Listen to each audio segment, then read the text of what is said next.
Hello guys, welcome back to our channel. ఎవరైనా మన ఛానల్ని కొత్తగా చూస్తున్నట్టయితే మన ఛానల్ని అయితే సబ్స్క్రైబ్ చేయడం మర్చిపోకండి. అలాగే బెల్ సింబల్ అయితే ఆన్ చేసుకోండి. నేను చేసే వీడియోస్ మీకు నోటిఫికేషన్ రూపంలో వస్తాయి. ఈ వీడియోలో నేను వాట్సాప్కి సంబంధించిన ఐ బటన్ గురించి సీక్రెట్స్ అయితే చెప్తాను. మీరు వీడియో ఎండ్ వరకు చూస్తేనే మీకు అర్థమవుతుంది. సగం వరకు చూసి అర్థం కాలేదంటే అది బాగోదు కదా. సో ఎండ్ వరకు అయితే చూడండి. వాట్సాప్ అయితే ఓపెన్ చేయండి. వాట్సాప్ ఓపెన్ చేశాక అక్కడ మీరు చాట్ చేసిన చాట్స్, మీ ఫ్రెండ్స్ చాటింగ్ అయితే వస్తుంది. సో ఐ బటన్ యొక్క సీక్రెట్ ఏంటంటే మీరు ఒకవేళ ఫోన్కి దూరంగా ఉన్న మెసేజ్ టోన్ వస్తే ఎవరు మెసేజ్ చేశారని మీరు ఫీల్ అవుతూ ఉంటారు.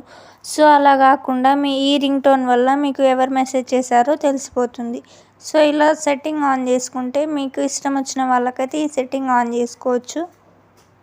ఏం లేదు, సింపుల్గా మీ వాట్సాప్ అయితే ఓపెన్ చేసి ప్రొఫైల్ దగ్గర ఓపెన్ చేసి అక్కడ ఐ బటన్ కనిపిస్తుంది కదా, అక్కడ క్లిక్ చేయండి. క్లిక్ చేస్తే మనకైతే కొన్ని ఆప్షన్స్ అయితే అక్కడ ఉంటాయి. అలా కిందికి స్క్రోల్ అయితే చేసేయండి. కిందికి స్క్రోల్ చేస్తే మనకి నోటిఫికేషన్స్ అనే ఆప్షన్ అయితే వస్తుంది. ఆ ఆప్షన్పై క్లిక్ చేయండి. క్లిక్ చేయగానే మనకైతే ఈ విధంగా వస్తుంది. అక్కడ మ్యూట్ నోటిఫికేషన్ ఆఫ్ అయి ఉంటుంది, ఆన్ చేసుకోండి. ఆల్వేస్ అని క్లిక్ చేసి ఓకే చేసేయండి. కింద అయితే రింగ్ టోన్స్ అనేది ఆప్షన్ ఉంది కదా, ఆ రింగ్ టోన్స్పై క్లిక్ చేస్తే మీకు ఆల్రెడీ డౌన్లోడ్ అయిన రింగ్ టోన్ అయినా ఓకే. మీరు ఒకవేళ ఫోన్ థీమ్స్లోకి వెళ్ళి సెట్ చేసుకున్నా ఓకే. మీరు ఏ టోన్ పెట్టుకోవాలనుకుంటున్నారో ఆ టోన్ని థీమ్స్లోకి వెళ్ళి డౌన్లోడ్ చేసుకొని మీ చాటింగ్కి అయితే పెట్టుకోండి.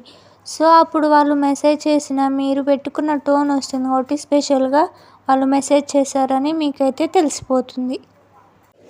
సో ఇలా ఎవరి చేతిలో ఉన్న ఫోను మనమైతే తీసుకోవచ్చు. వాళ్ళు మెసేజ్ చేశారని మనకు ఆటోమేటిక్గా అర్థమైపోతుంది కదా. సో ఇలా ఓకే చేసుకుంటే అయిపోద్ది. And WhatsApp first trick I button గురించి. అండ్ సెకండ్ ట్రిక్ వచ్చేసి ఏంటంటే, మీరు ఒకవేళ మీ girlfriend, boyfriend, friends or any other members వాట్సాప్లో పంపిన డాక్యుమెంట్స్ కానీ ఫొటోస్ కానీ ప్రైవేట్గా ఉండాలి. మీ గ్యాలరీలోకి అయితే వెళ్ళొద్దు. మీరు ఎవరికైతే పంపారో ఓన్లీ వాట్సాప్లోనే ఉండాలి. లేదంటే మీకు ఎవరైనా పంపించినా ఓన్లీ వాట్సాప్లోనే ఉండాలి. గ్యాలరీలోకి అయితే డౌన్లోడ్ కావద్దు. అంటే సింపుల్గా ఇందాక చెప్పిన విధంగా ఐ బటన్ పై క్లిక్ చేస్తే ఇలా వస్తుంది. మీడియా అండ్ విజిబిలిటీ వస్తుంది. అక్కడ డిఫాల్ట్ ఎస్ అనే ఆప్షన్ ఉంటుంది. మీరు అక్కడ డిఫాల్ట్ ఎస్ కాకుండా నో అనే ఆప్షన్ పై క్లిక్ చేసి ఓకే చేస్తే వాళ్ళు పంపిన ఫొటోస్ కానీ వీడియోస్ కానీ ఎనీ అదర్ డాక్యుమెంట్స్ కానీ మీ వాట్సాప్లోనే ఉంటాయి. సో ఇది మీకు ఇష్టం వచ్చిన వాళ్ళకైతే పెట్టుకోవచ్చు. మీరు ఎక్కువ ఎవరితో అయితే చాటింగ్ చేస్తారో వాళ్ళకైనా పెట్టుకోవచ్చు. ఇలా చేయడం వల్ల మీరు పంపిన వాళ్ళు పంపిన ఫొటోస్ మాత్రం వాట్సాప్లోనే ఉంటాయి, గ్యాలరీలోకి అయితే డౌన్లోడ్ కావు. సో ఐ బటన్ గురించి సెకండ్ ఆప్షన్ అయితే వచ్చేసి ఇది. అండ్ థర్డ్ ఆప్షన్ ఏంటంటే, ఇది ఇంపార్టెంట్, హ్యాక్ కాకుండా ఉండడానికి పైన 3 డాట్స్ క్లిక్ చేసి లింక్ డివైజెస్ క్లిక్ చేస్తే మనకి ఈ విధంగా వస్తుంది. సో ఇదేంటంటే మన వాట్సాప్ వేరే ల్యాప్టాప్ కానీ ఇంకో మొబైల్లో కానీ యూజ్ చేయొచ్చు. మీకు తెలియకుండా ఎవరైనా హ్యాక్ అయ్యారని అయితే ఇక్కడ తెలుస్తుంది. సో సింపుల్గా ఎవరైనా హ్యాక్ అయితే అక్కడ 3 డాట్స్ కనిపిస్తాయి, లాగౌట్ చేసేస్తే వాళ్ళ ఫోన్లో కానీ ల్యాప్టాప్లో కానీ మీ వాట్సాప్ అయితే లాగౌట్ అయిపోతుంది. సో ఇది సెక్యూర్గా ఉంచుకోవడానికి అప్పుడప్పుడు చెక్ చేస్తూ ఉండండి.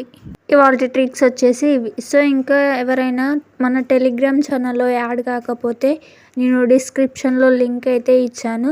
సో ఆ లింక్ క్లిక్ చేసి యాడ్ కాండి. లేదంటే టెలిగ్రామ్లో సర్చ్ బార్లో టెక్ బై గౌతమి అని సెర్చ్ చేసిన మన ఛానల్ అయితే వస్తుంది. అక్కడికి వెళ్ళి జాయిన్ కాండి. ఇలా జాయిన్ కావడం వల్ల నేను చెప్పే వీడియోస్ మీకు ఇన్ఫర్మేషన్ తొందరగా వస్తాయి.